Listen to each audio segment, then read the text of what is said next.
begin by saying that the Wauwinet, the premier hotel on Nantucket Island, is not something you just happen upon, but rather a destination. Nearly hidden at the end of a winding road, it's separated from the comings and goings of the rest of the island. I often think about the guests traveling up that road to our hotel. Their expectations, the feeling that they're about to find something very special. It's the same way I felt in 1986 when I came across the Wauwinet. It covers how I felt about beginning the Wauwinet.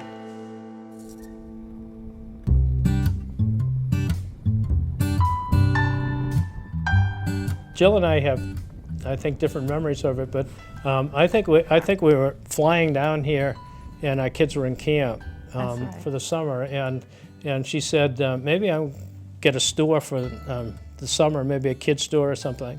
And so I said, well, I know a broker. I'll go in and talk to the broker and see if anything's available. And so we went in, and the broker said to me, oh, you know what I think that's for sale? And I said, what? And he said, the Wauwinet House. And that's what it was called in those days. And I said, Wauwinet House? I said, that place is a dump. And he said, yeah, but you know, he said, it's a great piece of real estate. So anyway, so we took a ride out there, and I said to Joe, come on, we'll go take a look at it. And I walked around and I looked around, and the sun was starting to set, and I said, Jill, we could really make this a world-class place. And she looked at me and she said, are you all right?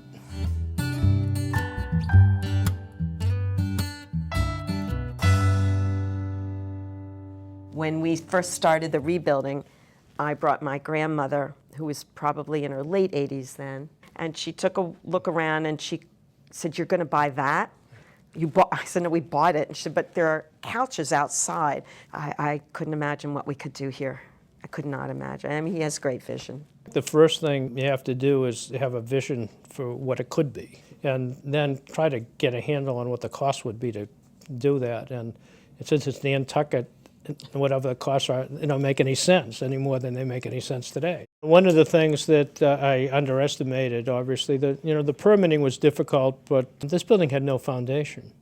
And at the time, I didn't realize how bad it was when we ended up buying it. So we actually had to pick up the entire building and build a foundation, and then put the building back on the foundation, and then rebuild the entire building. So it became much more of a project and took a longer period of time than even I thought it would be originally. The restoration project literally entailed work from the bottom up, lifting the historic resort to put in a new foundation. In 1988, KARP, in partnership with me, we reopened the inn as the Wauwinet. And to us, the work and investment was worthwhile. It's just a thrill to go through some of these papers. I clip everything because I'm really proud of the property. And I keep tons of photos. Here's a photo of Miguel. Miguel is on island and was actually one of our very first employees. It's really hard to think about how you're going to get a staff that's going to have a world-class place. And it's seasonal. There are very few places in the world that have been able to do that. And so we've been very lucky. We want to make the people that come here have a special time while they're here.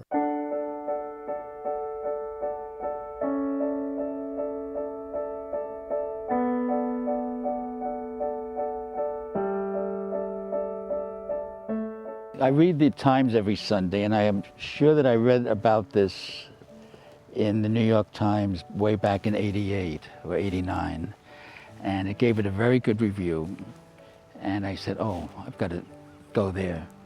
And it just worked out beautifully. I spent 7 days. It was in the summer. Lo and behold, I've been coming ever since. I come here, particularly, I feel part of the family, and that makes me very happy. I think it's fantastic that we're able to really get to know each guest that comes to us, and many guests come year after year and they see our team who've been there for 10, 15, 20 years, and that's pretty amazing. I love the scenery, the decor, the outside greenery, the way they serve things. It's just so very elegant, so very nice.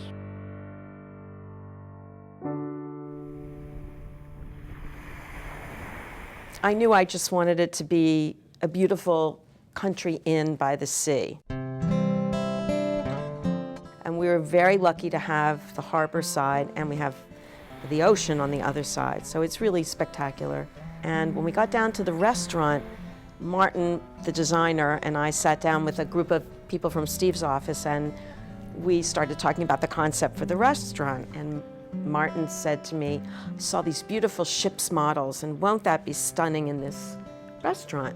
And I said, not in my restaurant. You know, I said, I think that's what everyone expects, our ship's models, so let's do something else. And I think he came up with beautiful ideas for design, just horses and cats and paintings, and just really special. And the floor was painted. Then, of course, we came to the name of the restaurant. We ended up naming it Toppers after our dog. A lot of people said you didn't name it after your kids, you named it after your dog. And we said, yeah, we love our dog too. Yeah. And it made it like a little funky, a little different. And there's even a portrait of him in our restaurant. He looks very regal. Our designer had us send some pictures to him. And we sent the puppy pictures, but he made him as if he had aged. He looks so old, and one thing that they did was he had a Hearts Mountain collar, tick and flea collar around, white. Well, they forgot to take that out, so he's still there with his flea collar.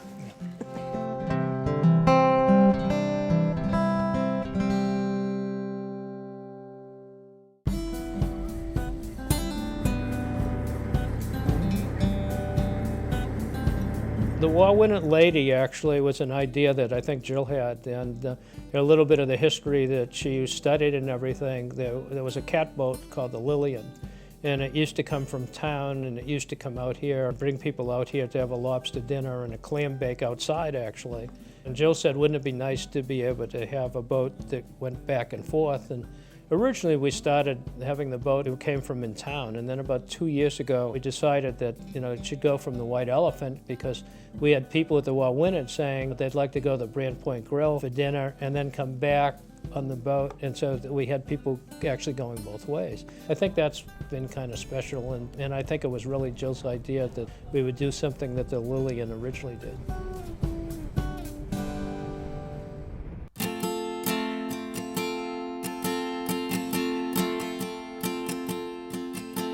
The hotel is absolutely beautiful, and I think all the memories I personally have had in developing it, decorating it, and just enjoying my time here is just beyond expectation. I think I kind of got us started and something, and it was something we could do together, and a lot of the things in our business you can't do together. So, and she's laughing because we're still together. We're still together, right? Yeah.